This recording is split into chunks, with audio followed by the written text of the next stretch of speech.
Tempo. Boa noite, eu sou Marcelo Araújo. Nós começamos agora mais uma edição de A Live, edição de número 201, sempre recebendo pessoas das mais diversas áreas, com as mais interessantes histórias, temas, experiências, projetos, trajetórias. E hoje teremos aqui a Michele Dossi, que é nutricionista, empreendedora, professora, administradora. Ela vai falar sobre um tema importantíssimo, fundamental, que se chama alimentação saudável. Você sabe o que é uma alimentação saudável? Você mantém uma alimentação saudável? Tem curiosidade a respeito deste assunto? Então, aguenta aí que a nossa convidada acabou de chegar e eu vou adicioná-la ao bate-papo interessantíssimo que começará dentro de alguns instantes.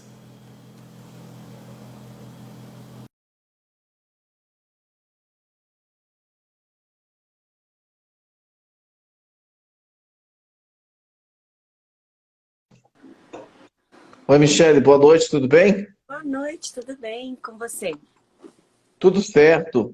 Bom, antes de mais nada, eu sempre gosto de fazer um breve texto, um breve teste.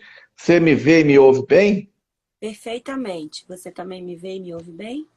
Perfeito. Então podemos começar. Mas antes, agradecer a sua presença hoje aqui. Obrigado por ter aceitado o convite para estar aqui, para falar de um tema tão importante para as nossas vidas, como é a alimentação saudável e a própria vida saudável. Obrigado. É verdade, é um prazer, uma honra estar aqui. Eu que agradeço o convite. Espero que todo mundo aproveite bastante. Estou à disposição. Tá bom, a honra para mim também. E então vamos começar. As pessoas estão chegando aí, vão continuar chegando, e a gente já vai falando sobre esse assunto tão importante. Em primeiro lugar, Michele, eu queria saber de você o que despertou o seu interesse para trabalhar com esse tema, com a área de nutrição, né? Bom, na verdade, não foi uma ideia que surgiu de uma hora para outra. Uhum. Aconteceu bem no começo da minha maternidade. Eu tenho 3 filhos. Hoje a minha mais velha vai completar 17 anos, já em dezembro. Então, já nesse período, eu tive essa preocupação de buscar uma alimentação correta, acompanhei minha gestação através de aplicativos. Inclusive, vou deixar uma indicação aqui, um aplicativo muito legal, que era do Crescer, a revista Crescer, que dava, né, essa perspectiva da gestação por semana. Então, o que estava desenvolvendo no bebê, o que era importante para a mãe comer. E aí eu procurei, já desde então, trabalhar tanto a minha alimentação quanto me preparar para receber desse bebê. E aí comecei a estudar as fases do desenvolvimento. Quando os meus filhos nasceram, eu tive a fase do aleitamento materno, acompanhada também por nutricionista. Tivemos a parte de introdução alimentar, mas eu confesso que a faculdade mesmo veio só em 2017, depois que algumas coisas já tinham acontecido. Uhum. Bacana. E como é que foi essa formação, a sua formação na área de nutrição? Pois é, foi muito interessante porque, na verdade, depois desse período da maternidade, eu fui desenvolvendo a minha carreira profissional, sempre tentando adequar a educação dos meninos, né, com esse tempo de dividido. E aí eu procurei realizar atividades que eu pudesse desenvolver em casa. Então, eu trabalhei com decorações de festas, e aí como eu sempre gostei muito dessa área da alimentação, eu fiz cursos de bolos e doces decorados, eu fazia tudo isso. Só que aquele peso da mãe que estudou tanto para fazer uma introdução alimentar adequada nos meus filhos, eu sempre tive hábitos saudáveis, assim, de uma maneira muito responsável, né, na educação das crianças. E com tudo isso, eu fui tendo esse interesse de buscar também, na minha profissão, entregar aquilo que eu vivenciava dentro da minha casa. E aí eu confesso que comecei.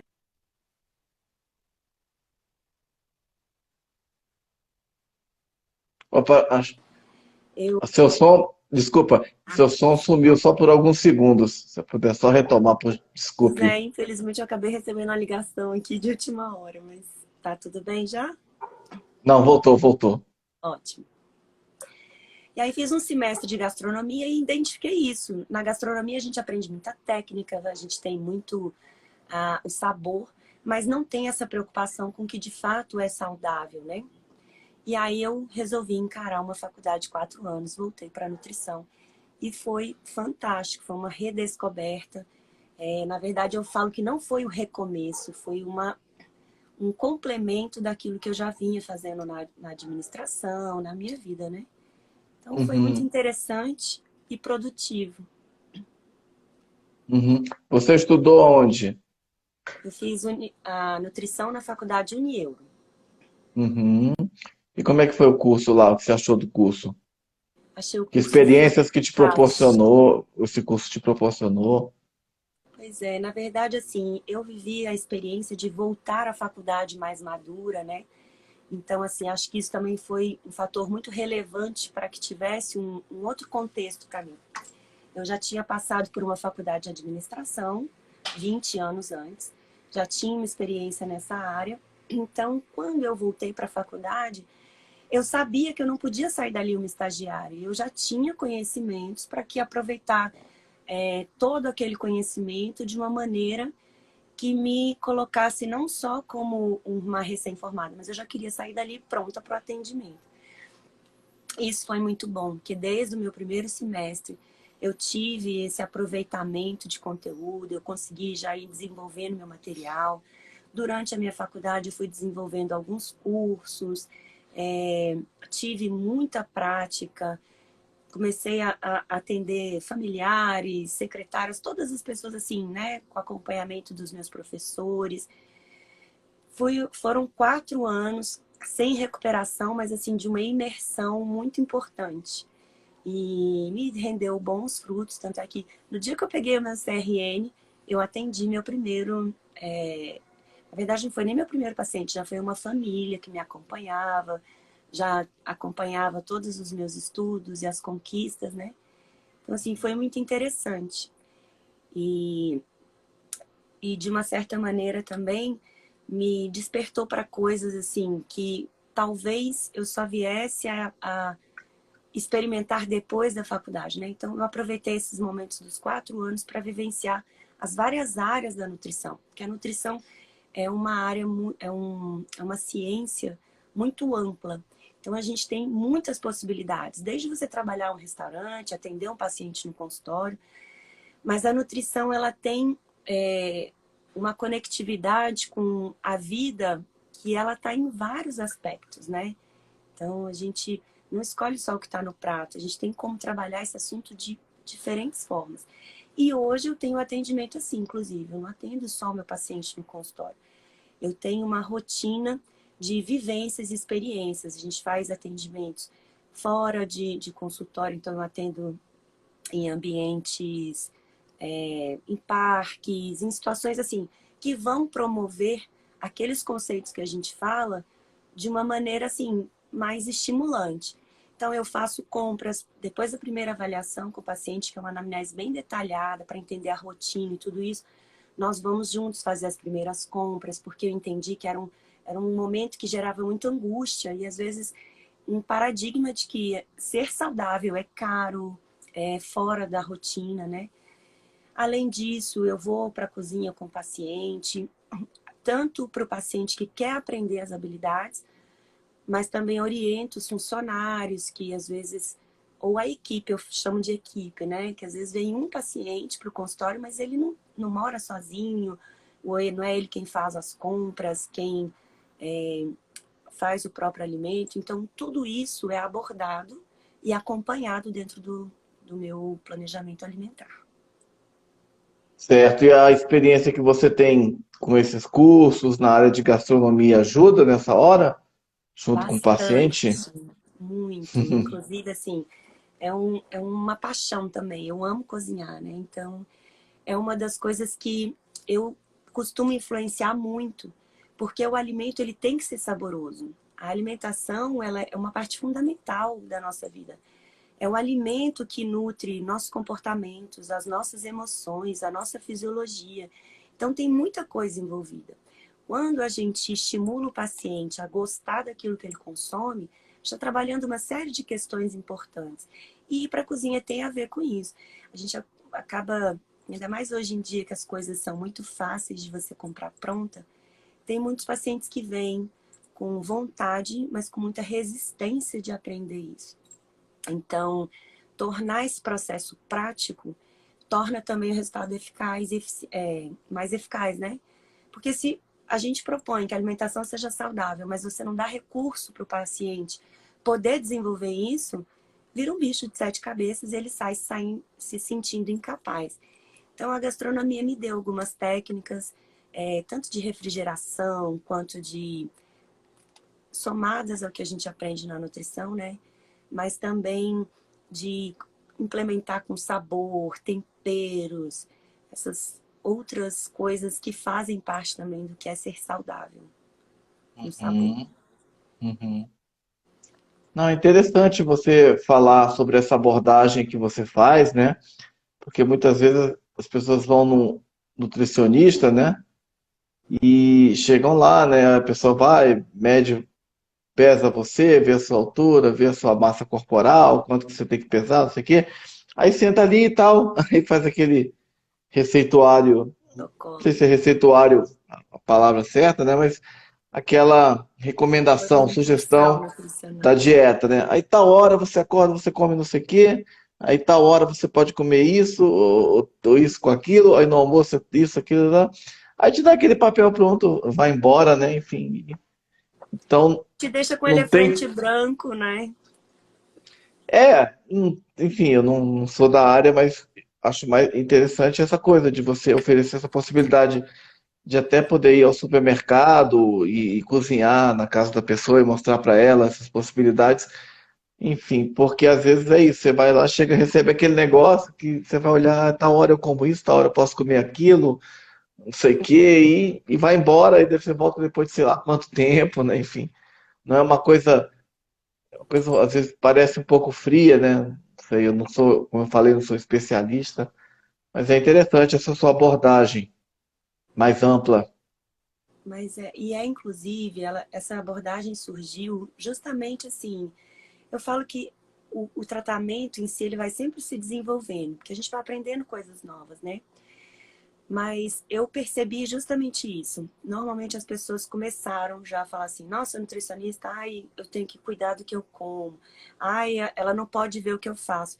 E a nutrição não tem esse papel. A gente não chega como um policial, né, que vai interferir que a pessoa tenha o prazer de viver a vida.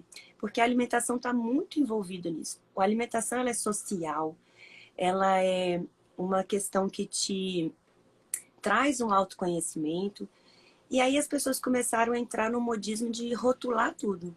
Ah, você tem que seguir tal dieta, você tem que fazer tal procedimento. E aí isso vinha pronto numa folha de papel de verdade. Só que é mais do que isso. A nutrição, ela tem desenvolvido muito questão de esse estudo, inclusive comportamental. Porque as pessoas, hoje em dia, a gente não fala mais só de prescrição alimentar. Na verdade, a gente usa mais esse termo dieta, né? Que a dieta, ela leva a essa questão restritiva. Não que, às vezes, a gente não tenha que trabalhar a restrição de alguns alimentos, alguns grupos alimentares no consultório. Mas eu vejo que mais importante do que dizer para o paciente, não faça, não pode, é você dizer para ele, se você não puder fazer isso, o que que você pode, né? E dar essa autonomia para o paciente, que é um ser social, independente de onde ele estiver, ele poder fazer esse equilíbrio, essa escolha. Então, por exemplo, é o que eu falo. Se o meu paciente tem uma realidade que toda vez que a família se reúne, come o churrasco, ele precisa saber se comportar nesse dia de churrasco, o que que ele pode fazer ali naquele momento para que ele continue aproveitando e que não se torne um trauma, um transtorno. Ele participar de situações sociais onde ele vai ter que ficar procurando lá na listinha, né?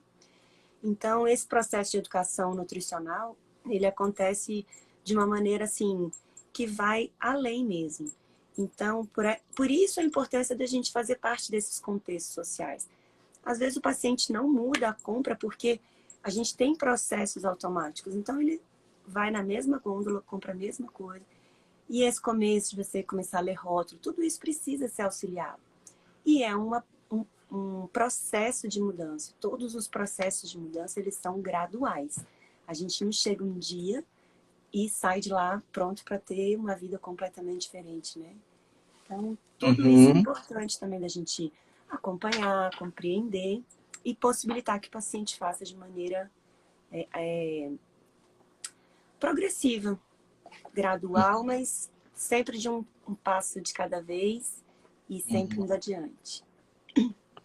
Acho que hoje até existe uma conscientização maior das pessoas, né, de procurar, né, enfim, profissionais da área de nutrição, né, que possam ajudá-la a atingir os objetivos, né, que ela deseja, perder peso, ter uma vida mais saudável, prevenir doenças, etc.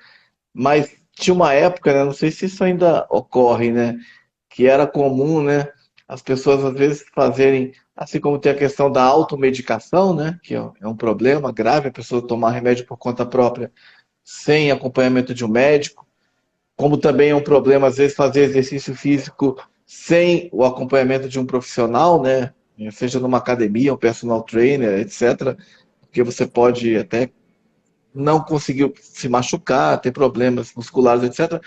Isso também eu via muito na nutrição uma época. Aparecia, sei lá, dieta, sei lá, do suco de não sei o que lá, a dieta da sopa, a dieta de... E as pessoas começavam a seguir essas coisas, né? Eu via até pessoas da família, né? Ah, tinha um negócio que era tipo, parecia um fungo, eu não sei o que que era, uma planta que botava dentro de um Ah, deve ser o vaso. kefir. É o kefir? É, eu não sei. Mas, enfim, era uma coisa assim que as pessoas Criava apareciam uma... porque ficavam sabendo, na época, às vezes nem internet tinha isso, eu via década de 80 muito, 90. Um colega de trabalho falava, agora tem a dieta não sei o quê, eu saía numa revista, não sei onde, e as pessoas adotavam essas dietas, e muitas vezes você via que com muitas pessoas não adiantava nada. Às vezes as pessoas também começavam e paravam. Na sua opinião, qual que é o risco de uma pessoa, por conta própria, adotar uma dieta, né, sem passar por um profissional?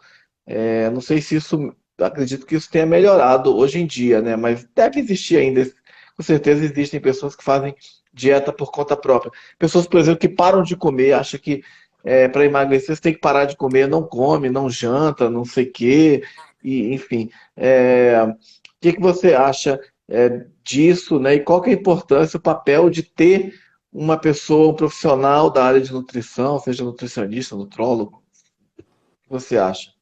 E o risco de se fazer isso sem acompanhamento. Eu acho que o acompanhamento ele é fundamental, porque pessoas que passam por isso são as pessoas que dizem que ser saudável é sofrer. Porque o ideal do atendimento ser individualizado é justamente isso. A gente precisa entender a história, o contexto do paciente, as possibilidades de mudança que ele tem e o que de fato a gente precisa mudar.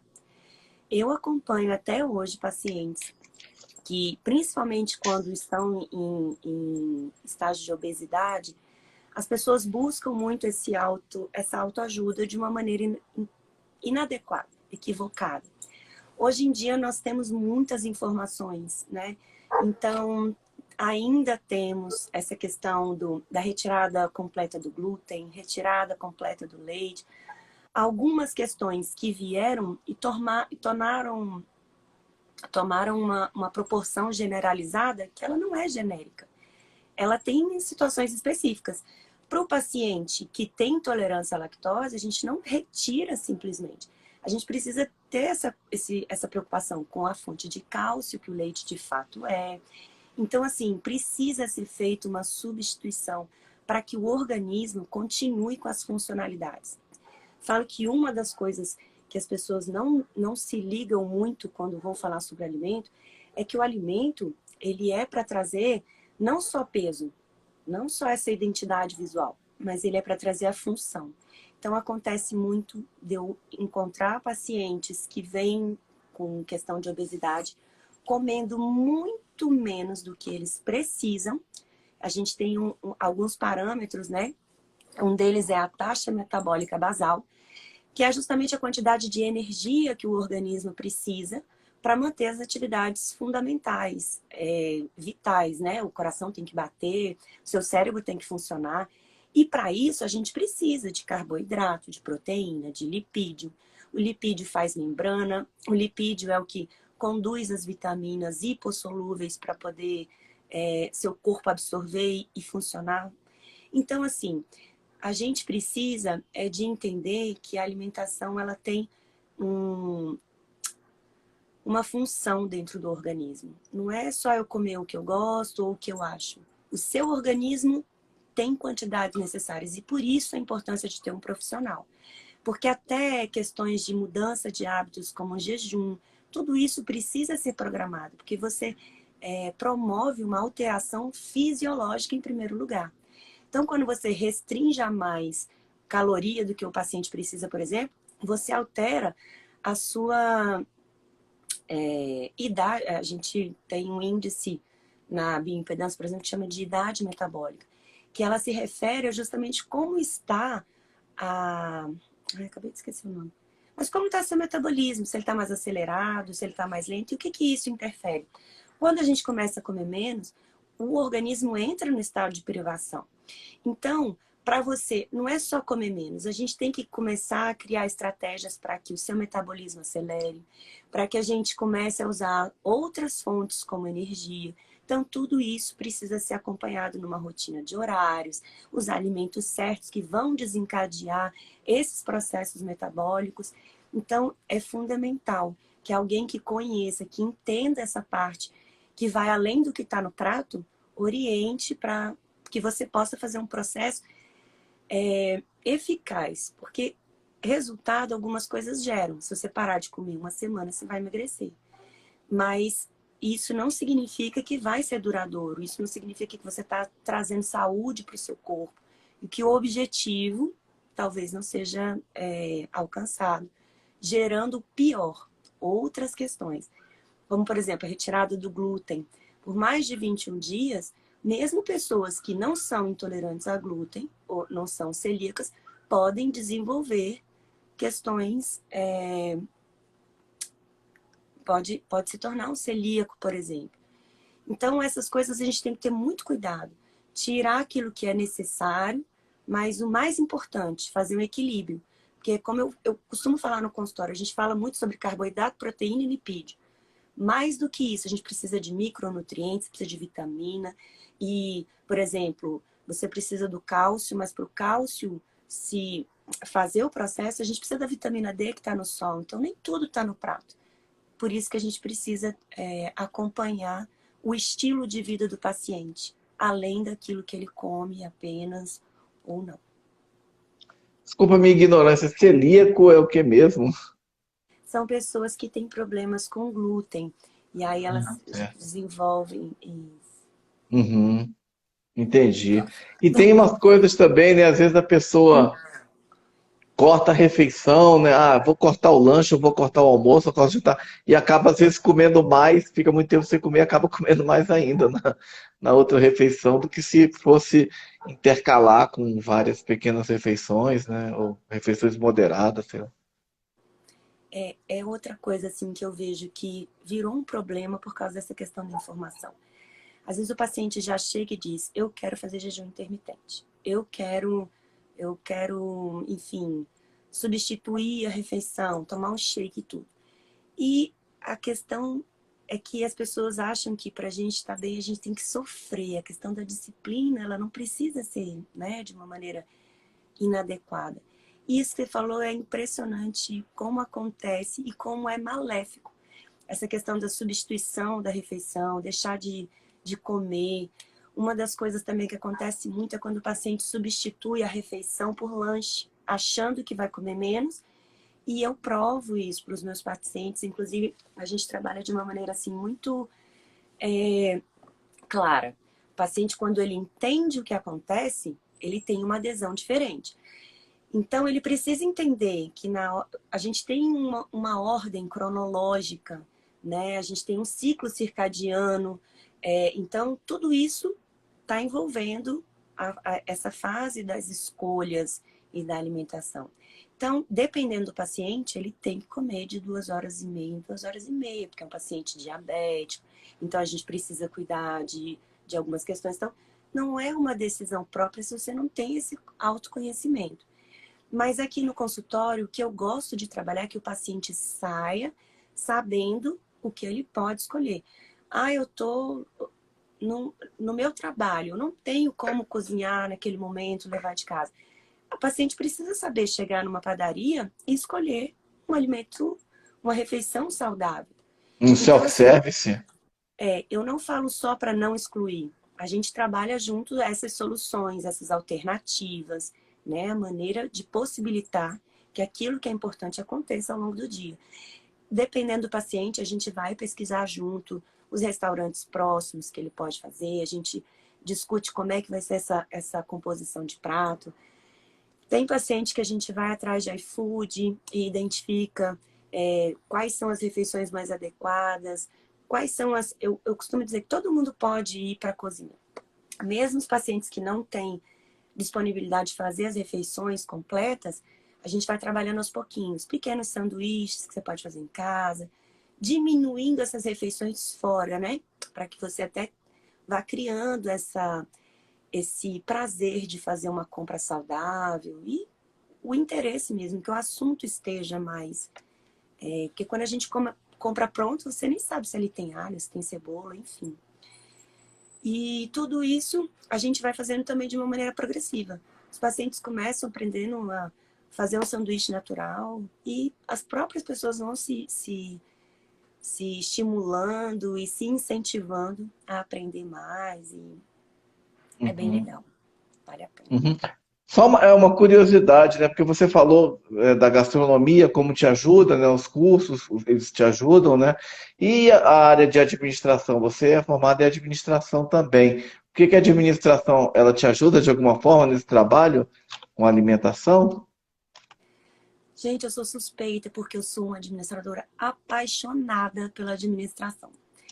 Eu confesso que eu comecei fazendo faculdade de contabilidade. Quando eu entendi a rotina que ia ser o meu trabalho, minha rotina profissional, eu parei. Tinha 3 anos de faculdade, a família enlouqueceu. Não, termine e faz, né? Pega seu diploma. Eu falei, gente, não vai adiantar, porque não é isso que eu quero para minha vida. E eu até hoje agradeço a Deus de ter me dado a força, a fé e a coragem de mudar o curso. Porque hoje eu vejo que a nutrição, a administração, ele é um curso que devia estar lá no ensino fundamental. A administração, ela te ensina a viver todas as coisas da vida. Todas as coisas da vida você precisa aprender a planejar, organizar, controlar, coordenar, dirigir, né? E isso, ao contrário do que as pessoas pensam, que é uma coisa engessada, é uma coisa muito pragmática, pelo contrário, quando você antecipa o que você vai fazer, isso te dá outras possibilidades. De você pensar mais, de você pensar diferentes formas do que já acontece. Então, assim, desde que eu fiz a faculdade de administração, eu utilizo em tudo o tempo todo. Eu utilizei os conceitos da administração na minha maternidade, para lidar com os meus funcionários. Eu uso na minha vida pessoal, em relação à minha vida de empreendedora. E contribuo e contribuir com muitas pessoas também, principalmente pequenas e médias empresas, em projetos de expansão ou em planejamentos de negócio. Então, é um assunto que está na minha veia e fez, de uma certa maneira, com que o meu curso de nutrição tivesse uma outra experiência também. Outro viés. Sim, eu vejo a administração hoje, inclusive, tem retomado alguns conceitos importantes. A gente estuda, por exemplo, teoria de Maslow, que fala sobre as necessidades. Ele tem uma pirâmide hierárquica das necessidades dos seres humanos. Se você for pensar, tudo que você desenvolve na vida precisa de gente. Então, quando a gente começa a compreender as pessoas com quem a gente se relaciona, a gente começa a ter trocas mais importantes, né? Mais produtivas até. Então, na administração, eu te confesso que quando eu comecei a atender um consultório, meu consultório particular, principalmente depois da pandemia, eu identifiquei que as pessoas estavam chegando com muitas angústias, muitas ansiedades. E eu sentia a necessidade de trabalhar ferramentas diferentes. Não adiantava eu entregar um plano ótimo para uma pessoa que não tinha vontade de viver. Então, assim, eu utilizo ferramentas de autoconhecimento, ferramentas que, inclusive, eu ensino as pessoas a se colocarem na agenda, o autoamor, a autorresponsabilidade, né? Porque tudo isso é muito importante. Não adianta você aprender o que é bom para você e ficar esperando que outra pessoa faça. Então, esses. E também não adianta você achar que se conhece sem se olhar.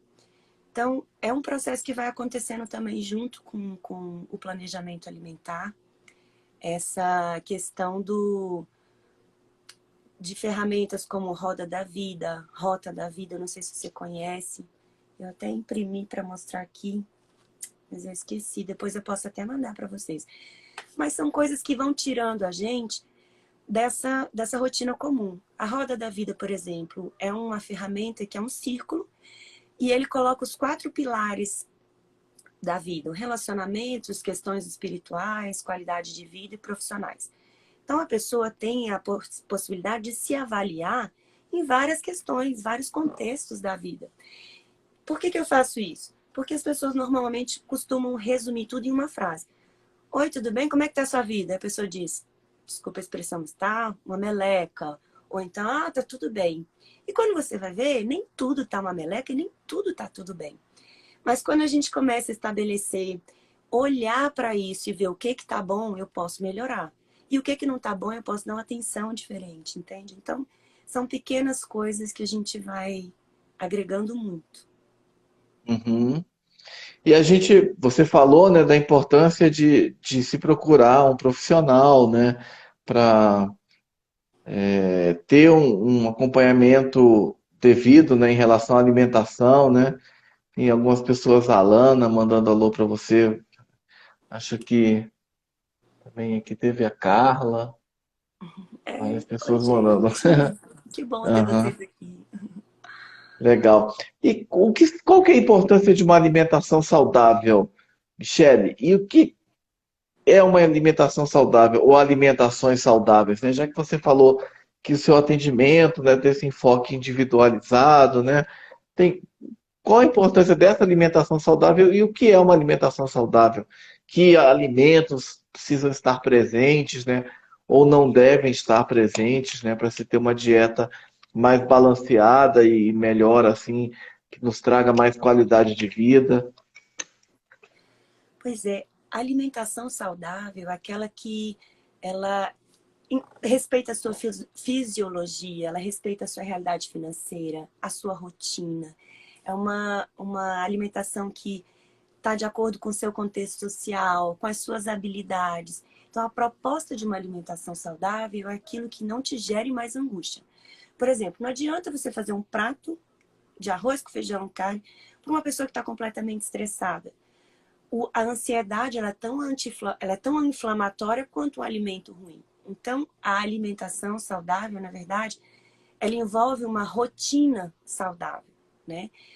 E eu gostei da sua pergunta sobre o que é o alimento saudável, porque hoje a gente está entrando numa outra questão que também me preocupa. Inclusive, algumas vezes eu faço algumas abordagens a respeito disso. Está entrando numa fase em que todo mundo posta um alimento saudável. A gente esteve agora mesmo na fase da banana. A banana era bolo de banana, era o doce de banana, tudo em relação à banana. E aí, você pega, tudo era banana. Eu tive pacientes que não consumiam banana, que já chegavam no consultório e diziam assim, meu Deus, se eu precisar comer banana para ser saudável, eu não vou ser saudável. E, além disso, essa gourmetização trouxe processo para tudo. Hoje em dia, as pessoas não vão na fruteira e comem uma banana. Elas têm que transformar aquilo numa coisa mirabolante. Tem que ter técnica, tem que ter aparelho, tem que ter... E não é isso. Ser saudável é aquilo que você gosta. A gente trabalha diferentes texturas. Por exemplo, nos próprios alimentos. Uma granola, ela é crocante. Então, você não precisa fazer um alimento elaborado e levá-lo ao forno para que você tenha, muitas vezes, né? Um alimento que te gere essa crocância. Hoje em dia, no mercado, a gente já tem algumas sugestões mais apropriadas. Como, por exemplo, hoje o grão de bico. O grão de bico é um alimento super saudável, mas ele gera um processo que nem todo mundo tem disponibilidade de fazer. Então, você precisa deixar ele de remolho por 12 horas para que ele possa absorver a água e tirar aquela casquinha, né? Então, o paciente, muitos deles não fazem, mas hoje a gente já encontra no mercado o grão de bico, que ele vem só cozido na água e sal. Então, você já pode consumir, põe no forno com especiarias, você já tem um snack diferente. Agora, a alimentação saudável, diferente do que a gente tem acompanhado por aí, eu tenho visto muitas coisas implementando molhos, eu vejo, por exemplo, muita salada com iogurte. O iogurte, quando você trabalha com as leguminosas, ele tem um efeito ruim, porque ele vai competir com o cálcio da carne, ele vai competir com o ferro do feijão, mas é um alimento extremamente saudável. Eu trabalho muito a parte intestinal com a adição de iogurte na dieta. Mas aí a gente vai ensinar a pessoa a fazer isso de maneira adequada. Você não precisa fazer um molho escalafobético. Põe ele com uma granola e uma fruta, você já tem uma refeição saborosa, com um paladar mais adocicado e pronto para o consumo, né? Então eu vejo isso também, sabe? A alimentação saudável é aquilo que também te gera praticidade. O sabor, às vezes a gente fica fazendo muita volta e o sabor, ele não é difícil de você encontrar coisas que sejam saborosas para você. Você me perguntou a respeito de que tipo de alimento, né? Alimentos que existem, né? Os alimentos saudáveis, né? Alimentos que a gente deve evitar ou não, ou é preciso Eu ter gosto assim bom de super senso, não sei. evitar muitas frituras, evitar alimentos com muito molhos, preparações muito elaboradas. Quanto mais simples, quanto menos cocção, melhor. Mas isso não significa menos sabor. O alimento, ele pode ser saborizado. A gente tem uma gama de especiarias, ervas, né? Que tudo isso adiciona sabor. Eu faço aqui em casa mesmo uma pipoca. Eu faço ela sem óleo, eu tenho uma daquela... Vou até mostrar para você. Esse equipamento aqui. Não sei se você já viu, a gente põe o milho aqui e ela não precisa de óleo, então ela já sai a pipoca. Então, uma maneira de Olha só, saborizar como isso chama? Uma pipoqueira. é uma pipoqueira sem óleo. Essa aqui é da Multilaser, tá vendo? Foi bem baratinho, inclusive eu comprei no mercado mesmo. Tem outras opções hoje em dia. Então, eu Aí quero um você só lanchinho. bota a pipoca e sai. E não Coloco um tem. lemon pepperzinho. E aí é isso que eu ensino para o meu paciente. A pipoca só, ela é ótimo em antioxidante, é um ótimo alimento nutricional, mas ela é carboidrato. Então, se eu comer só a pipoca, mesmo que eu ponha lá, eu gosto muito de lemon pepper, aqui em casa a gente faz uns temperinhos diferentes. Mas ela sozinha, ela vai ser um alimento que não vai cumprir o papel que é uma alimentação completa. Então, aí eu ensino o meu paciente a comer com uma fruta.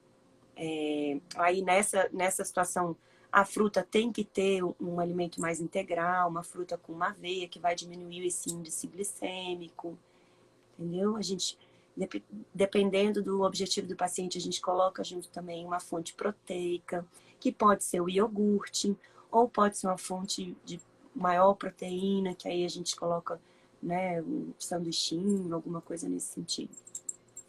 Mas o objetivo é sempre fazer isso de uma forma mais prática e saborosa. Uhum. E é interessante você falar dessa questão de alguns alimentos que devem ser evitados, né, como frituras, né? Você falou, acho que alimentos processados, né?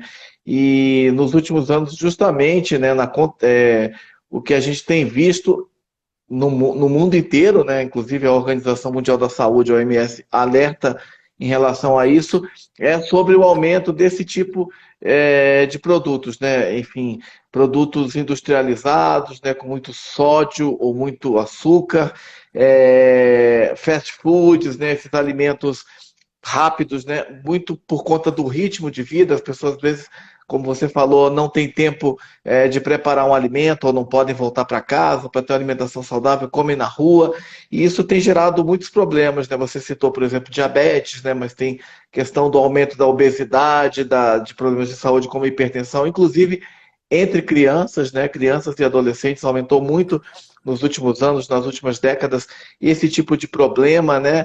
Então, a pergunta que eu te faço, né, e você tem esse acompanhamento que é bem interessante de você mostrar, ver a possibilidade de restaurantes e tal. Então, o que eu queria te perguntar é o seguinte: você falou de alimentos que a gente deve evitar. E que alimentos é importante sempre ter no prato? Se fala muito naquela coisa do prato colorido, com várias verduras e tal. Se eu vou, por exemplo, a um self-service, né, um buffet, eu não tenho a possibilidade de preparar algo, de comer, voltar para casa, o que que é bom eu botar, o que que eu tenho que evitar? Que dica você dá para quem... O que que é importante ter num prato, digamos, saudável, balanceado? Ótimo, vou dar até uma dica aqui do que eu trabalho com os meus pacientes. Esses aqui são os adultos, eu vou falar sobre eles, e aqui com as crianças que a gente vai montando, tá vendo? É como se o prato fosse dividido. Mas eu costumo dizer para os pacientes que isso aqui é só para a gente entender uma questão de proporção. Eu não tenho obrigação de servir um prato assim. O que a gente trabalha aqui? É para você entender que a metade do seu prato ela deve conter hortaliças. Mas aí eu sempre coloco aqui para o meu paciente o que são as hortaliças. A gente está acostumado a pensar, né? Sempre no alface, no tomate. Mas aqui entra a cebola, aqui entra o pimentão, entram temperos importantes, entra o brócolis. Então, primeiro que o meu paciente tem uma lista para ir desenvolvendo essas questões. A gente vai ficando muito monótono na alimentação. Então, a gente até esquece de outras combinações. O que eu costumo dizer para o paciente? Aqui, ó, tá vendo que a gente tem uma proporção? E aí eu sempre ensino meu paciente a dividir isso em colheres, porque aí ele sabe. Então, quando ele quer fazer um arroz misturado, ele sabe quantas xícaras de arroz para quantas colheres de feijão ou de lentilha, por exemplo, para ele ter um prato equilibrado. Além disso, aqui a gente tem o carboidrato, que é o arroz, ou a batata, a mandioca. O que eu ensino para o meu paciente você gosta do arrozinho com purê e feijão? Você não precisa deixar de comer o arroz. Divide a porção e consome. Aqui nós temos as leguminosas, que é uma fonte muito importante de zinco e é uma das coisas que pessoas que entram em dietas restritivas normalmente excluem. Por dois motivos. Um, porque acham difícil manter na rotina, né? O que eu desmistifico também no consultório. A gente cozinha 1 quilo de feijão uma vez no mês, uma vez a cada 15 dias. Você já separa nos potinhos, congela. Você já tem uma refeição que você pode equilibrar. E aqui, ó, tá vendo que eles têm as duas cores? É porque as leguminosas, elas são uma fonte de proteína vegetal. Além disso, a gente tem uma outra fonte de proteína que são as proteínas animais. A carne, o ovo, a carne suína, né, o peixe. Então, o que eu ensino para o paciente fazer? Não precisa colocar assim. Então, o meu arroz pode ser colorido. Eu posso acrescentar essas hortaliças dentro do meu prato de proteínas. Eu posso fazer pratos únicos. Tudo isso, quando a gente entende as quantidades, as proporções individuais, você fica com mais liberdade para fazer isso e manter. Além disso, tem também a questão dos lanches, né? Esse aqui é um cardápiozinho que eu trabalho com as crianças, que eu sempre tento gerar essa autonomia de todos os pacientes. Eu tenho pacientes de 3 anos de idade, eu não sei quanto tem o mais velho, mas eu tenho pacientes assim já super idosos, inclusive. Então aqui nos das crianças é só para você entender. Todas as refeições elas têm que ser equilibradas. Então esse aqui é para o lanchinho escolar. Eu costumo trabalhar que a criança faça sempre a preparação do lanchinho para o dia seguinte, com a ajuda da mamãe. Dependendo da idade, né, a gente vai trabalhando essa autonomia. Mas para a pessoa entender que tem que conter, cada lanche ele tem um equilíbrio. Então no lanche é importante entrar a fruta, é importante entrar, eu coloco como lanche aqui, mas é o sanduíche, onde a gente vai combinar o carboidrato com uma fonte de proteína. que tipo de bebida, e aqui a gente trabalha conceitos que um dos alimentos de grande risco hoje e de grande preocupação são as bebidas açucaradas, né? Não só essa questão dos refrigerantes que são conhecidos, mas além disso, essas opções de sucos. A gente acha que porque tem uma fruta desenhada na embalagem, te remete a uma coisa saudável. Mas eu vejo que hoje em dia as pessoas têm aprendido também, e também é uma coisa que eu trabalho com responsabilidade no consultório, é ensinar a pessoa a ler rótulo, e, buscar informação. A gente está passando por uma mudança de rotulagem importante, que eu acho que também vai facilitar essa informação para o consumidor, né? E é isso, tá vendo? É uma combinação de várias questões, mas tudo isso tem que estar saboroso. Não pode ser, você não pode fazer seu prato sentindo que você está fazendo uma coisa mecânica, né? Então, quando eu Uhum. falo da autonomia do paciente, é ele aprendendo a fazer essas combinações. Uhum. Além Legal, disso, Michele. Uhum, pode falar. vou concluir já, mas além disso, Uhum, uma coisa que eu claro. trabalho muito é o acréscimo de sementes e grãos. Eu ensino meu paciente a colocar chia, gergelim, são maneiras simples. Com a chia a gente está acrescentando fonte de ômega 3. O gergelim na salada, ele além de deixar o alimento um pouco mais integral, ele vai trabalhar mais essa questão do processo de digestibilidade desse alimento e, além de tudo isso, ele vai acrescentando micronutrientes, né? Importantes para tudo isso. Que bacana, dicas muito importantes aí que você dá para os seus pacientes, e passando para a gente também. Até essa questão do suco que você falou, né? Suco, tem algum que pode? Aqueles integrais que é 100% fruta, pode, né? Porque tem Sim, exatamente isso, uns de caixinha que você falou, né? Às vezes a gente vai olhar, tem mais açúcar, às vezes, e mais componentes ali, mais química que um refrigerante, né? Tem um suco que pode, tem, né? Desses industrializados, digamos, se você não for comprar fruta para fazer. tem sim, e eu achei legal você falar sobre isso, porque inclusive é uma dos motivos que me fez ir fazer compras com o paciente. A fruta, por exemplo, quando a gente fala, tem que adicionar fruta à refeição. Normalmente é uma coisa que as pessoas têm dificuldade. Porque é isso, a gente vai sempre nas coisas mais comuns. Então, quando se fala de fruta, por exemplo, normalmente o paciente já pensa de cara, banana e maçã. A banana, ela é difícil de ser conduzida, porque ela fica preta, enfim. E aí o que eu faço é mostrar justamente que a gente tem outras opções. O suco é uma opção? É. Por exemplo, aqueles sucos concentrados de uva, fonte de polifenóis, de resveratrol, todos nutrientes importantes para que a gente tenha esse processo de detoxificação do organismo, né? Agora, não são as únicas opções. Hoje em dia eu faço esse passeio, nós vamos ao CEAS aqui em Brasília, e depois a gente vai à feira, onde eu mostro castanhas e tudo, as opções de chá, mas especialmente as opções de fruta. Hoje em dia você consegue levar isso de uma maneira desidratada. Hoje em dia a gente tem as opções, você chega em qualquer padaria ou lanchonete, você tem a opção da polpa, você pode fazer uma vitamina, você pode tomar um suco, né, que você vai fazer a adição da sua quantidade de açúcar. Ou não, você tem essa opção de diminuindo. Eu costumo falar também que açúcar nenhuma faz bem para a saúde, então hoje em dia a gente também tem essa coisa de vou comprar só o açúcar demerara, só o açúcar mascavo. E às vezes o paciente precisa de uma quantidade maior de açúcar para chegar naquele paladar adocicado que ele sente prazer. Então, qualquer açúcar que você use uma quantidade maior, ele é pior para você. Vou dar um exemplo. Se para você tomar um suco de maracujá, eu amo com açúcar mascavo, mas tem gente que não se adapta.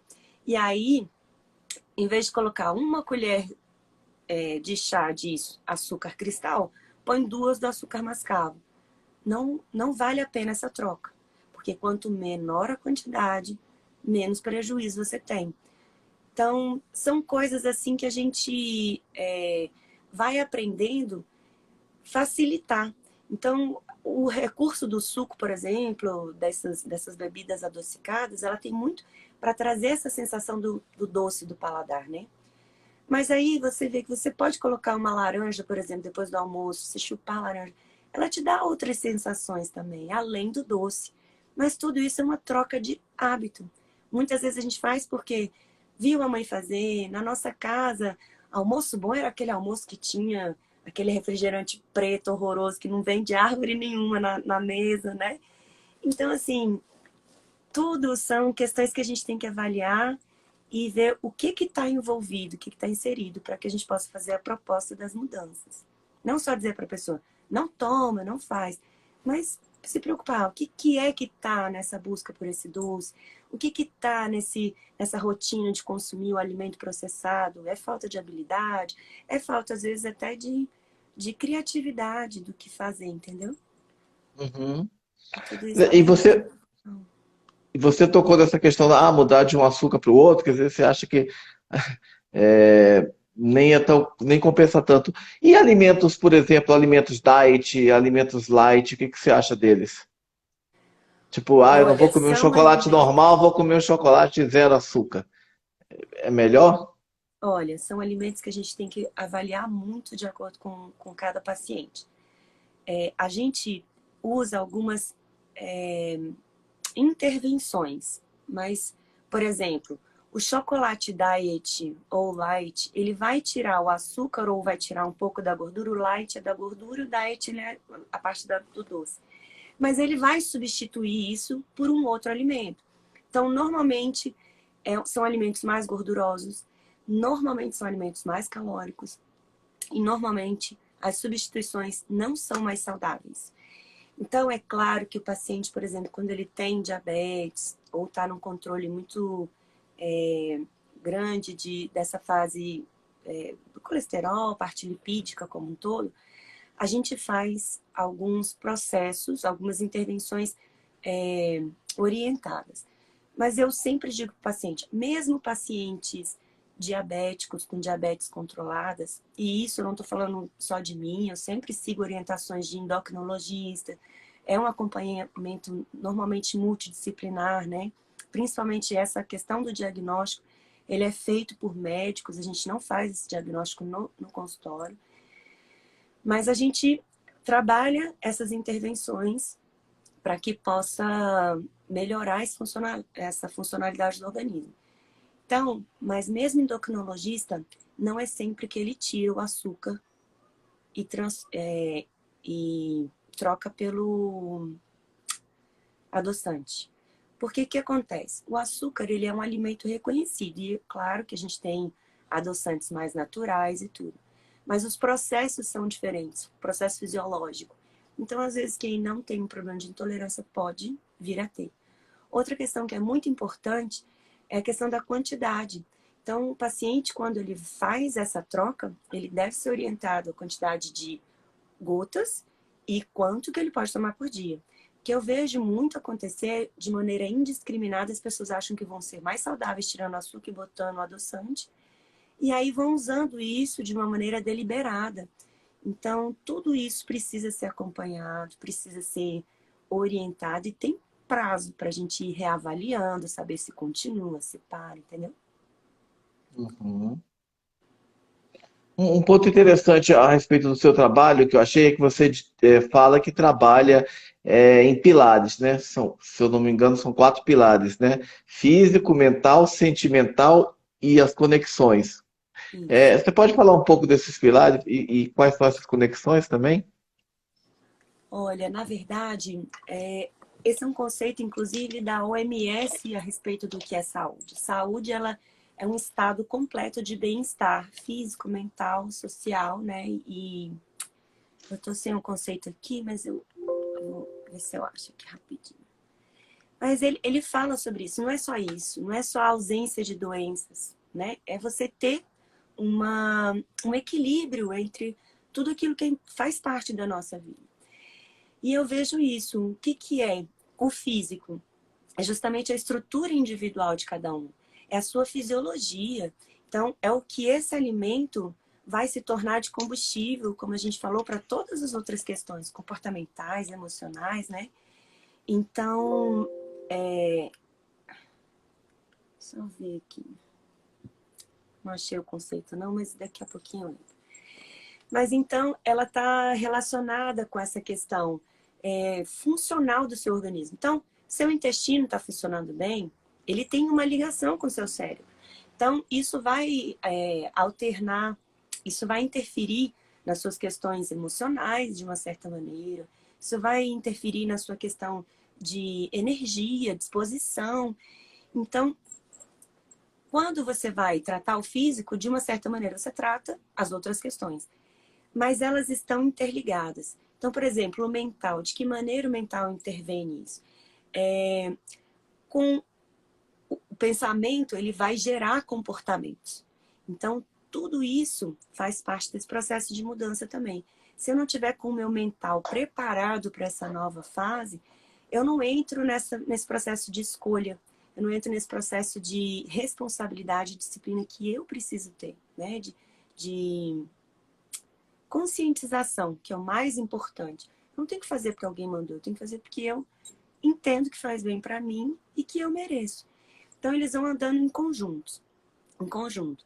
Além disso, essas emoções, elas trazem, na verdade, as emoções, elas vêm com a gente desde que a gente nasce. Então, todo mundo já nasce com raiva, já nasce com medo, já nasce com alegria, já nasce, né, com tristeza. Mas a gente vai significando isso ao longo da nossa vida, transformando essas emoções em sentimentos. A gente vai ampliando essas questões. Então, eu começo a ficar triste porque eu estou frustrada, eu fico triste porque eu fui envergonhada. Então, no momento em que eu vou ampliando tudo isso e vou imprimindo esse significado, significa que para cada ser humano, as coisas têm situações diferentes. Então, quando você entra nesse acompanhamento individual, você consegue também trabalhar essas emoções. Como, por exemplo, eu acompanho muito paciente que chega no consultório, quer emagrecer, mas porque ou ele sofreu bullying, ou porque o marido diz que é uma mulher magra, ou porque, entende? São outras percepções, não a autopercepção. E tudo isso está envolvido na escolha que o paciente vai fazer. Eu já acompanhei uma paciente, por exemplo, que provei para ela que a alimentação dela estava super organizadinha, dentro da estratégia que a gente identificou no plano alimentar dela e tal. Mas o marido chegava em casa e dizia assim, não é possível, você está comendo muito, você vai ficar gorda desse jeito. E ela ficava tão angustiada que ela, mesmo sabendo que estava certo, ela viu tudo aquilo, ela se sentia impelida. E foi um trabalho que a gente precisou trabalhar muita emoção dela, muito essa questão da autopercepção, dela poder se permitir viver essa mudança, né? E aconteceu. E as conexões são justamente isso. O que acontece? Nós somos seres sociais. Então, eu vejo que a conexão, ela tem duas linhas. Primeiro, é uma conexão espiritual, independente do nome que você dê, independente do dogma que você tenha, né, que você siga. Quando a gente entende que tem alguém que nos criou, que tem alguém que tem... Isso leva o ser humano ao encontro mais prazeroso com propósito, entende? Por mais que as coisas estejam difíceis, a pessoa, ela tem essa noção de que tem, né, outras coisas que ela pode desenvolver. Além disso, tá nas conexões sociais também. A gente nasce numa família, depois disso, logo com 2, 3 aninhos, a gente vai para uma escola e dali por diante, a gente está o tempo todo nesse contexto, né, no meio de outras pessoas. Então, tudo isso faz parte desse pacotinho. Eu falo que a gente é uma caixinha de muitas coisas complexas, né? Mas tudo isso está em equilíbrio, está acontecendo. E o nosso corpo busca esse equilíbrio, essa homeostase o tempo todo. Então, se eu estou nervosa, eu vou compensar isso de alguma maneira. Se eu tenho impresso no meu histórico que quando eu ficava doente, minha mãe vinha e me dava um docinho, então eu vou começar a fazer isso comigo. Então, quando eu começo a entender essas conexões que eu gero, como que essas coisas estão formatadas, aí eu posso parar e restabelecer, refazer, recomeçar, entendeu? É bacana você falar isso porque, enfim, a alimentação não é nem a pessoa estão isolados, né, no mundo, né? Então, como você falou, tem uma família, tem um trabalho, tem esse marido aí, né, que fazia, digamos, esse bullying aí essa situação até muito estranha, né, abusiva, né, com a esposa, né, e, enfim, Uhum. causava esse transtorno alimentar, né? Então são várias questões, né? Tem pessoas, por exemplo, e como essa questão psicológica, né, do psicológico pode influenciar. Tem pessoas, por exemplo, tem lá uma depressão, né, uma ansiedade, uma crise nervosa, tudo isso pode influenciar a pessoa ou a comer mais ou a não comer, né, cortar alimentos, né? E aí você também tem contatos, você falou da endócrina e tal, então você tem uma rede também de contato com outros profissionais de outras áreas, digamos, nesses acompanhamentos. Sim, dependendo do indivíduo, além do endócrino, é muito importante o acompanhamento com psicólogo, e aí isso vai de cada paciente, mas eu, inclusive, trato no consultório muitas questões relacionadas com seletividade alimentar, com esses transtornos alimentares, né? Anorexia, questão da depressão, a compulsão alimentar. Então, assim, são questões que você não consegue trabalhar só de uma maneira consciente. Chegar para paciente e dizer assim, oh, isso não é bom para você. Ele precisa dessa descoberta, dessa parte de ressignificar, dele se olhar. Então, é bom quando a gente tem uma equipe multidisciplinar que ajuda a gente a olhar de vários, várias perspectivas, né? Aquela situação. E com o trabalho conjunto a gente tem muito mais eficácia e sucesso em relação ao tratamento. Você lembra de alguma história assim de paciente que chegou com algum tipo de demanda e você conseguiu ajudá-lo a, digamos, nessa ressignificação da alimentação e buscar um outro caminho para essa, digamos, vida saudável? Olha, eu vou te confessar que é mais comum do que a gente imagina.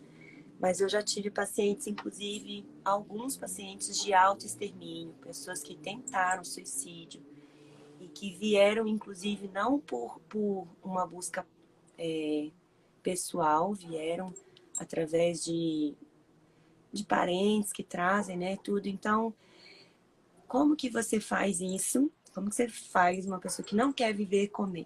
Você tem que gerar essa expectativa de coisas. Primeiro, você tem que entender muito seu paciente. Você tem que entender o que é que você pode trabalhar e o que é que você tem que ter responsabilidade de encaminhar. Então, essa paciente, inclusive, ela veio indicada. Eu estou falando de uma paciente, mas eu já tive alguns. A que eu vou mencionar agora, ela veio por indicação de uma psicóloga, que a gente trabalha junto em alguns casos, e veio assim, numa situação muito pós-pandemia, como outras situações também. Então, veio daquele resquício do social que foi retirado completamente, depois ela foi reintroduzida no social, assim, muito despreparada.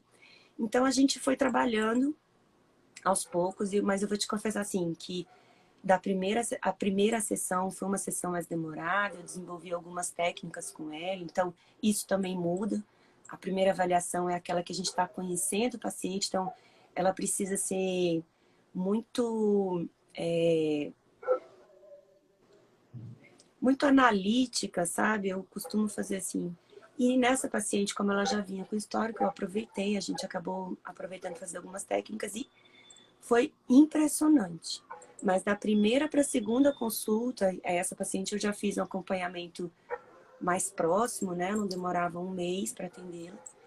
Mas assim, os 15 dias depois, a gente conseguiu ver, a família já estava toda animada com a mudança que ela teve em termos de comportamento mesmo. E em termos de intestino, tudo alimentar. mudança alimentar gerou muita coisa produtiva e positiva que começou a gerar nela essa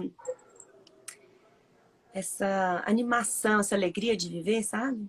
Inclusive, 3 meses depois, já era uma paciente que estava com uma situação tão diferente que, inclusive, as colegas da escola começaram a procurar.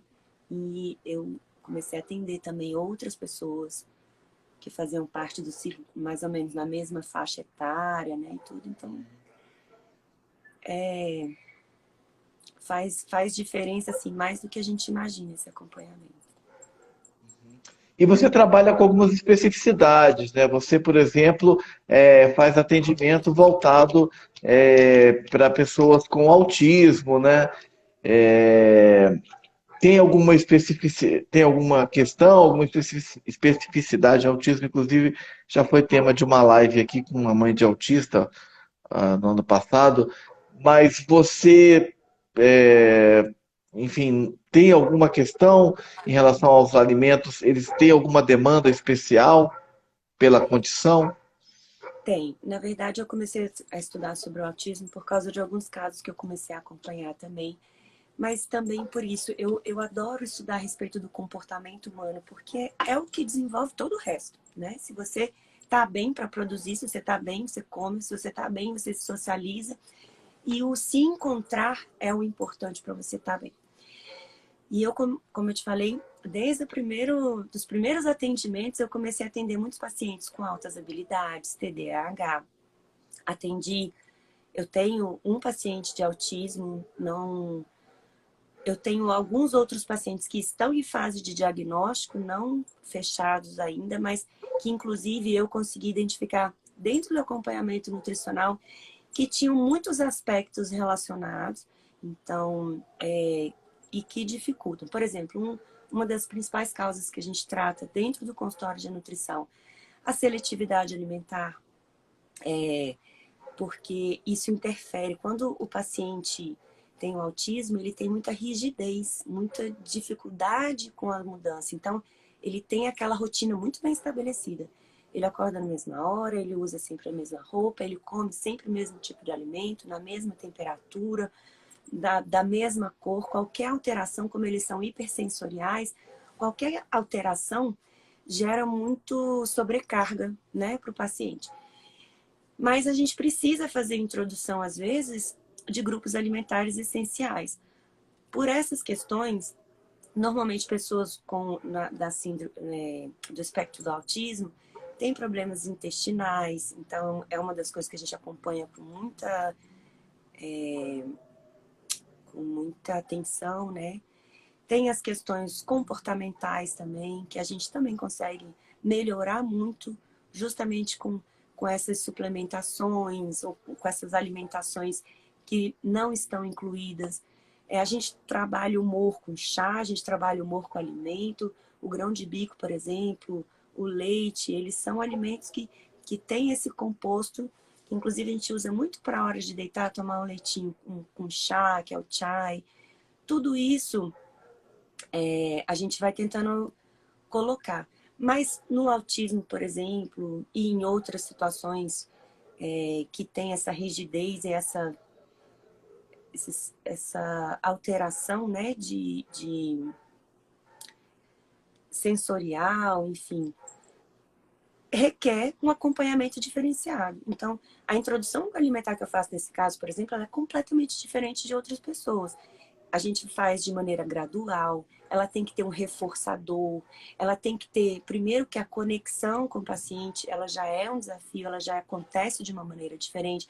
Se eu não tiver uma coisa que interesse, primeiro o paciente nem vai me ouvir, ele não vai me olhar, ele não vai entrar. Então, toda essa abordagem é feita, inclusive eu estou fazendo um curso que eu estou me formando agora para ser terapeuta em aba, que é a uma das maneiras que a gente faz esse acompanhamento, né? Que é... Ai, deixa eu só ver aqui uma coisinha. Bom, eu esqueci, eu ia te passar o nome de um... Enfim, essa terapia em aba a gente usa, inclusive, não só com autismo. A gente usa essas outras questões que tem, esse problema de seletividade alimentar associado a esse problema de comportamento, né, que o indivíduo precisa desenvolver junto.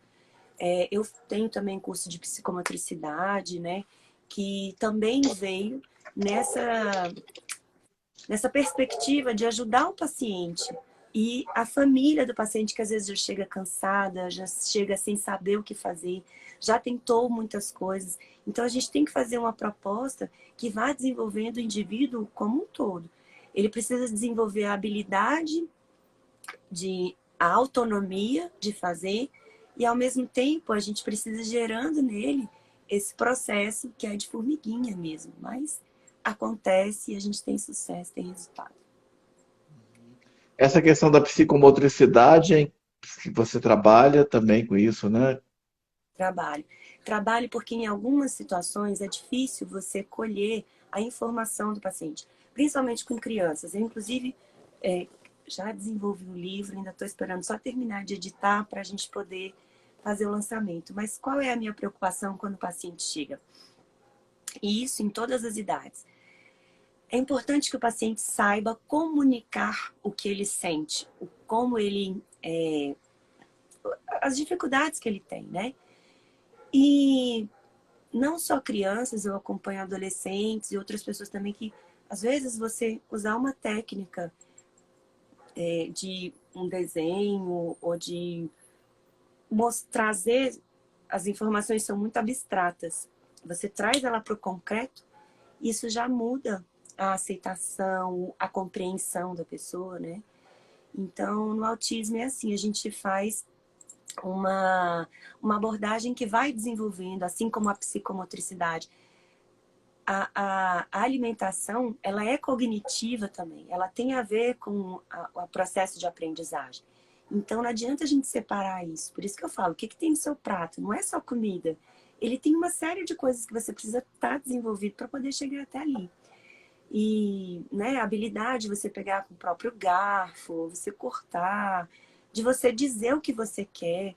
Então, mesmo os meus pacientes muito pequenos, eu trabalho com essas questões de autonomia, ensinando ele a pedir o que gosta, a identificar o que ele sente. Por exemplo, eu tenho alguns materiais que eu desenvolvi, esse aqui é um deles, é o avental. Trabalho muito Olha com só. as crianças, né?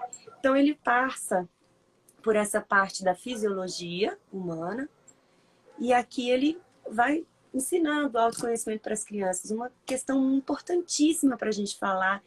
E não só falar, você não tem que só descobrir como é que o paciente está naquele período.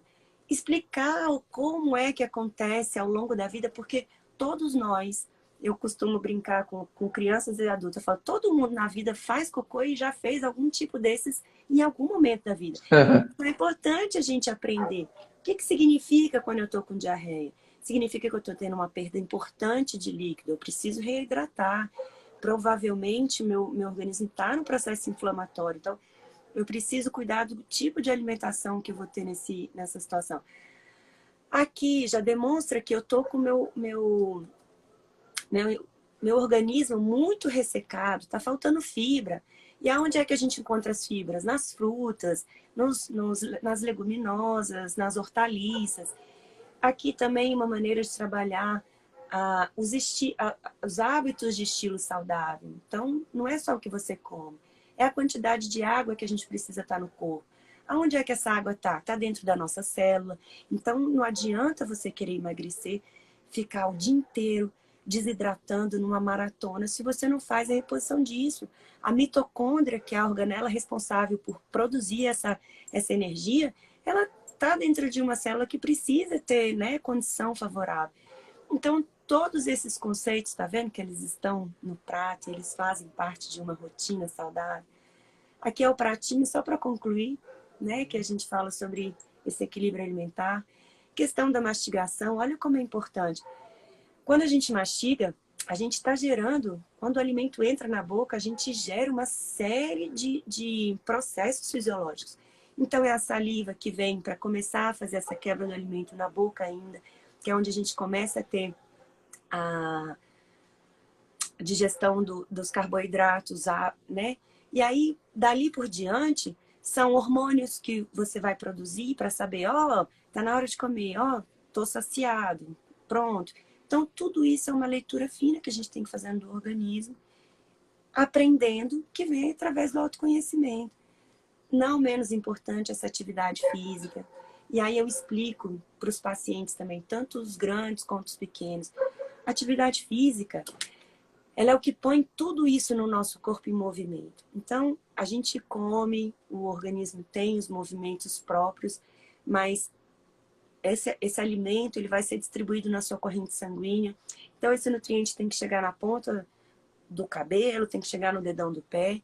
Mas tudo isso tem que fazer um movimento de volta, também esse sangue tem que subir. Então, é essa atividade física que vai fazer tudo isso chegar no lugar, entende? Então, as pessoas precisam entender aonde é que tantos conceitos se encaixam. Porque aí você entende que eles se complementam, né? Eles não tem um que é mais importante que o outro. Assim como o sono. A fase do sono é o processo de detoxificação do corpo. É onde o organismo ele vai fazer uma limpeza, ele vai, né, fazer aquilo que durante o dia ele não teve tempo de organizar fora da rotina. Então, todos esses conceitos são importantes e são conectados. É muito legal essa ideia aí que você teve de criar esse avental, né, que você usa para trabalhar com alguns pacientes, né? Interessante colocar todos. E realmente não é isso, não é só ter uma alimentação saudável, mas tem que praticar esporte. Você falou a questão de mastigar, né? Tem gente que às vezes só engole a comida, né? Nem mastiga direito. Ou essa questão do sono, né? Que também se fala, né? Que quando você dorme, não dorme o suficiente, tem problema com sono, você tende a ter alguns problemas de saúde, como obesidade, né? Hipertensão. A falta de sono ela altera o metabolismo. E, inclusive, ela incide no metabolismo da glicose também. Então, são questões bem importantes de se avaliar. E Michele, e você também trata também da questão da constelação familiar. Como é essa perspectiva? Na verdade, eu passei por uma fase pessoal, né? Eu tive uma transição, um período de mudança muito grande na minha vida. E nesse processo eu busquei cursos de inteligência emocional, eu fui rever o que precisava ser reprogramado na minha rotina, o que eu não tinha entendido ainda, que estava me fazendo gerar aqueles resultados muito semelhantes. E aí, nesse período, além desse curso de inteligência emocional, eu tive a oportunidade de fazer o curso de constelação, de PNL. E todas são coisas que se complementam, porque em tudo isso a gente foca muito, né, não só em descobrir coisas a respeito do comportamento humano, mas a gente adquire ferramentas para trabalhar essas dificuldades. Então, são ferramentas simples, elas são autorrealizáveis. Então, na verdade, a gente conduz, mas de maneiras muito simples você consegue com que a pessoa identifique o que é que ela mantém sempre da mesma maneira, entende? Então, por exemplo, tem pessoas... Eu gosto de dar esse exemplo do doce, mas vou tentar dar um outro agora. Em relação à atividade física, por exemplo. Tem gente que chega muito descontente com o corpo, mas não vai a uma academia. E aí a gente começa a trabalhar. Tá, pode ser que a pessoa não goste de academia. Pode ser que ela tenha uma outra atividade. Hoje em dia, exercício físico, você tem um monte em vários lugares. Você pode fazer dança, você pode fazer natação, você pode fazer exercícios combinados, pode fazer na sua casa, você pode fazer, né, em grupo. Então a gente começa avaliando. Quando você vê que você chegou numa situação que é crítica, a pessoa não consegue mudar o comportamento e ela sofre por isso, aí acende um alerta. Alguma crença limitante, na administração a gente chama de paradigma, né? São algumas questões que estão fora do nosso nível consciente, mas que estão determinando as nossas atitudes. Então, nisso é importante a gente parar, se avaliar e se perceber. Porque só quando a gente consegue identificar o que é que prende é que a gente consegue superar, né? Fazer uma escolha diferente. Então, Essa, pode falar. eu trabalho isso assim, de uma maneira, eu não trabalho com todos os pacientes, eu desenvolvi, inclusive, atendimentos diferentes. Eu tenho um que eu presto com uma mentoria, então, pacientes que vêm com essa carga emocional muito, muito grande, ou que não tem possibilidade de fazer um acompanhamento diferenciado, né? A gente vai trabalhando esses aspectos também. E a cada consulta eu trabalho algumas pontuações diferentes. Essa questão da constelação familiar influencia em algum sentido a questão da alimentação? Absolutamente, você acredita? É isso, eu não constelo ninguém no consultório, mas às vezes algumas técnicas a gente consegue. Vou te dar um exemplo.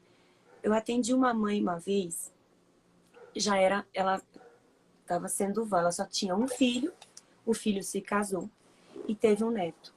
E essa mãe sofria demais porque ela não conseguiu romper o cordão umbilical. Então, ela todos os dias estava na casa do filho.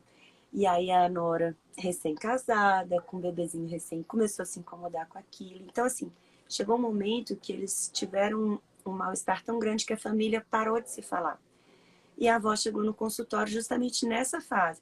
Não queria mais viver.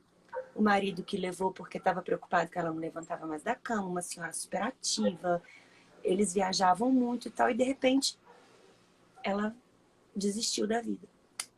E aí eles chegaram no consultório. E aí a gente conversou, falou sobre saúde. Toda vez que eu falava sobre isso, ela colocava um empecilho, colocava um empecilho. E aí ela acabou trazendo a situação com o neto, né? Compartilhou tudo e eu deixei ela falar. Nisso, eu só precisei fazer uma atividade muito simples. 2 folhas de papel, pedi para ela realizar, mostrar como que era, né? A família das bolas e a família dos triângulos. E com a atividade, eu quis mostrar para ela que dentro do lar dela, ela era uma pessoa, ela tinha uma posição, né? E o filho dela, dentro do lar dela, ele tem uma posição. Mas quando ele mudou de contexto e ele foi para um novo lar, lá ele tem um papel diferente. Ele é o homem da casa. E quando ela ia lá e queria assumir esse papel de autoridade, ela invalidava, inclusive, o dele de homem da casa. Então, assim, só para você ver como 3 minutos que a gente conversou ali, deu esse estalo e ela conseguiu entender. Quando o filho chegava na casa dela, era o lugar dela fazer a comidinha preferida, dela botar ele no colo. Quando ela chegava lá, ela ia comer a comidinha da nora dela, entendeu? Ela ia ver o netinho dela dentro do contexto. Então, isso, de uma certa maneira, foi tirando aquele peso do relacionamento. E hoje eu adoro. Vejo, eles viajam juntos, a família inteira. Eles inclusive, acabaram indo para o consultório todo mundo junto. Eu participei, inclusive, da introdução alimentar do netinho dela. Você vê que chegou a um nível que ela conseguiu se relacionar de uma maneira com a nora, que a nora aceitou, inclusive, uma indicação para ela trazer, né? Então, eu gosto da Uhum. constelação por isso. A gente tem alguns conceitos que são importantes, porque, inclusive, o nosso primeiro alimento é o aleitamento materno. Então, tem um vínculo emocional muito forte, né? E familiar, ele estrutura muito da nossa vida. Eu faço um nível de complementação. Bacana. E você também, né, além de todo esse trabalho com a nutrição, né, envolvendo conceitos aí de administração, de gastronomia, de várias áreas, você também trabalha, né, num evento cultural, num projeto cultural, né, chamado Buraco do Jazz, que acontece em Brasília, né? Atualmente acontece no Parque da Cidade, mas estava conversando, você me falou que vai mudar, é um projeto que já existe há 6 anos, não é isso? Muito bom, fantástico. Toda semana, acho que são 2 dias, né, com um show de jazz, de música, e jazz, blues, enfim, estilos relacionados, né, mas também tem empreendedorismo, né, tem gastronomia, tem food trucks, tem artesanato, Temos tem muita coisa. Como é que é a sua participação nesse evento aí? Fala um pouco desse evento. Pois é, o que acontece é o seguinte, o jazz já é um lugar que eu amo eu amo o projeto. Ele é bem diferente de tudo que acontece em Brasília, né? Eu costumo dizer que o jazz é o evento mais nova-iorquino que tem em Brasília. Porque a proposta é muito isso. É de que você vê ali que tem famílias, tem adolescente, tem gente do alto escalão, tem gente que vai ali que, né, você vê que às vezes vai lá, pede desconto e tudo. Então, é um lugar que envolve muitas culturas e muita troca. Então, e é uma coisa que faz parte do meu empreendedorismo também, né? Em um determinado momento que a gente passou aí por tantas dificuldades em relação à pandemia, até financeiras mesmo, no sentido de os atendimentos ficaram mais distantes, enfim, as pessoas começaram a ficar, tiveram uma fase financeira mais difícil. Então, eu transformei o jazz no meu lazer pago e, da mesma maneira, um lugar de conexões. Como foi o que aconteceu entre a gente? A gente, né, um dia eu te atendendo Uhum. ali e a gente começa a conversar e essa troca é muito boa. Ali eu conheço gente das mais diferentes áreas e a gente sempre, nesse encontro, a gente consegue fazer essas trocas.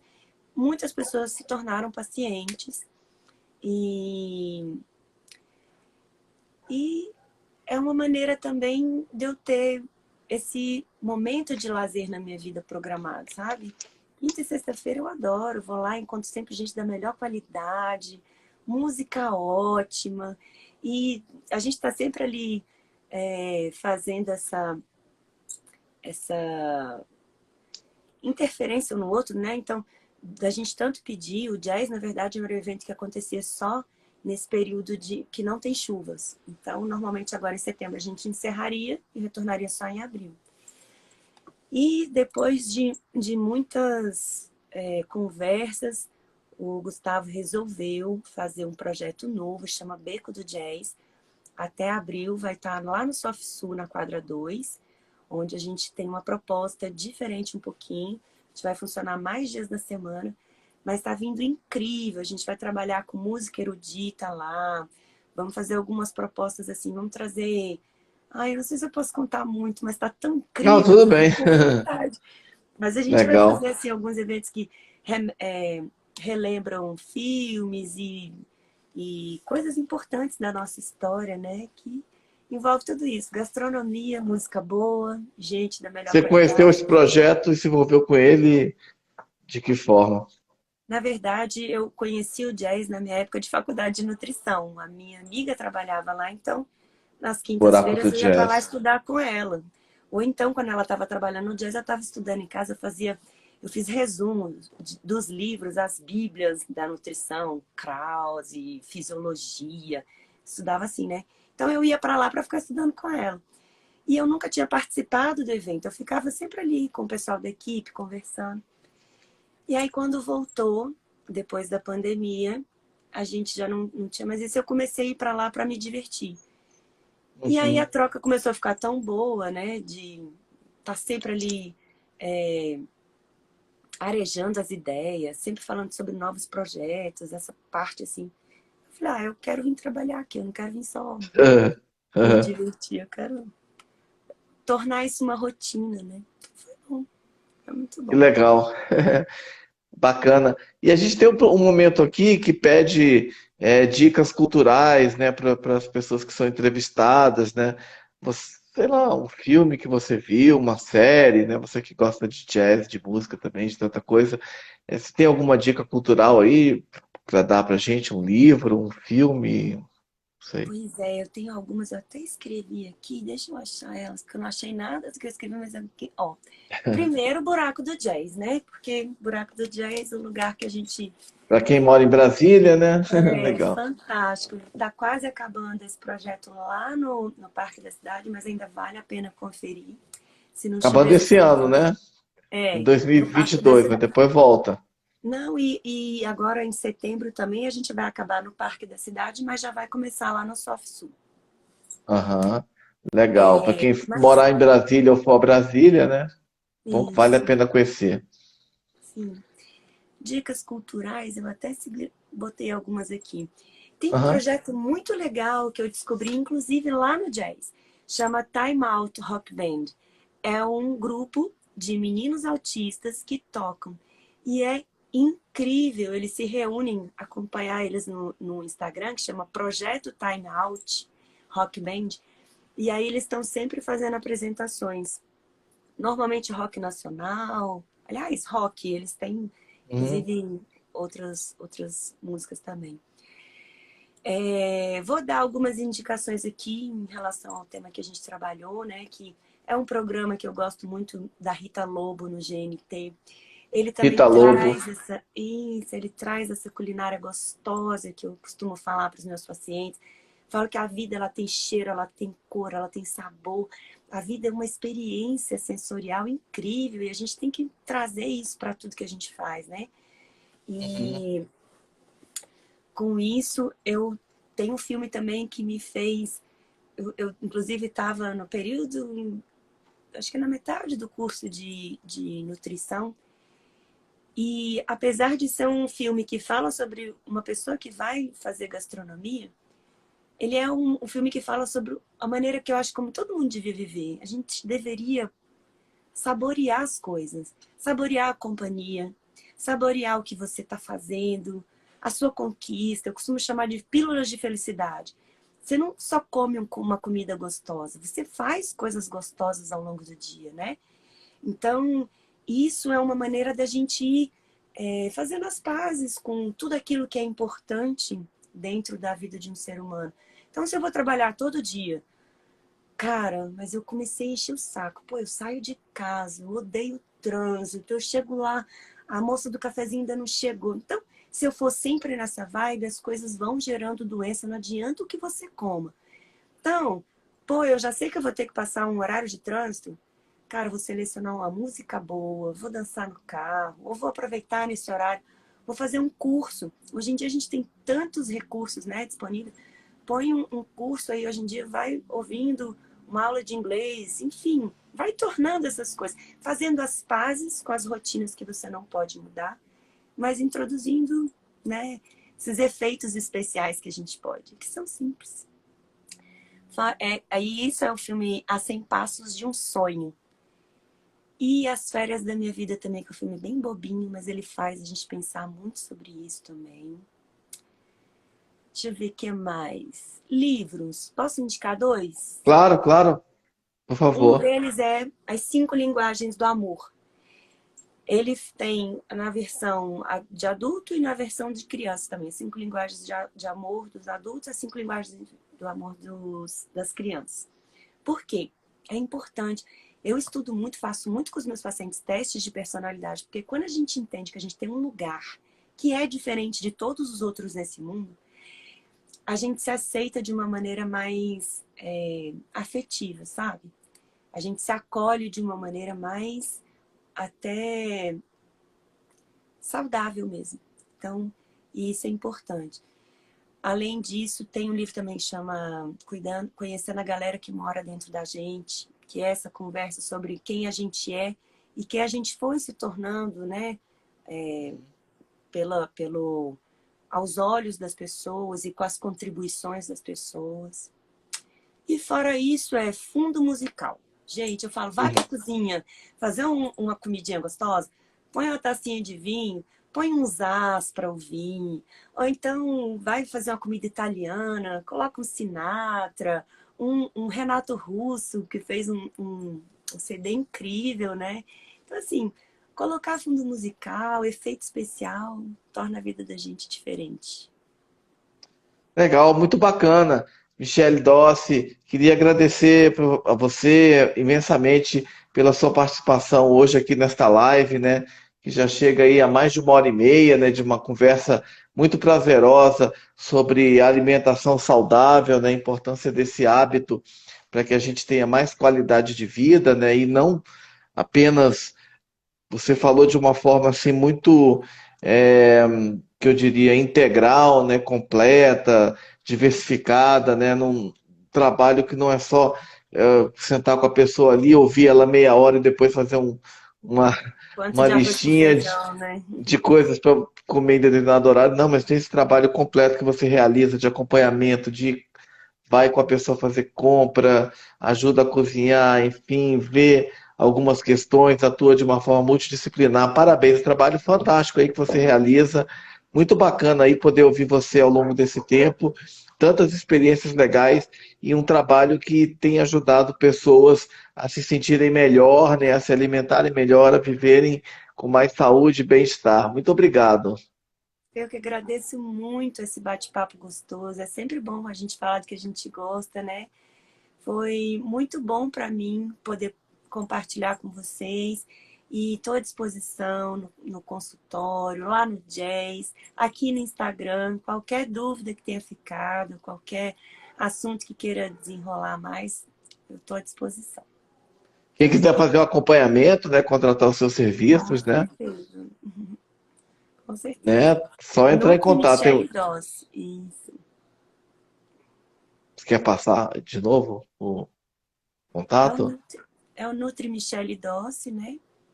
E eu tenho o meu pessoal também, mas essas dicas mais de nutrição vão estar lá no Nutri Michele Dossi, no Instagram. Tá legal. Se alguém quiser anotar, tem nas artes de divulgação que estão aqui no meu perfil, tem lá o Isso. arroba da Michelle, né, certinho, para você seguir, acompanhar, entrar em contato, se for o caso também contratar os serviços desta excelente profissional. Queria aproveitar para agradecer também a todas as pessoas que entraram nesta live, participaram dela, mandaram suas mensagens para a nossa convidada. Muito obrigado, gente.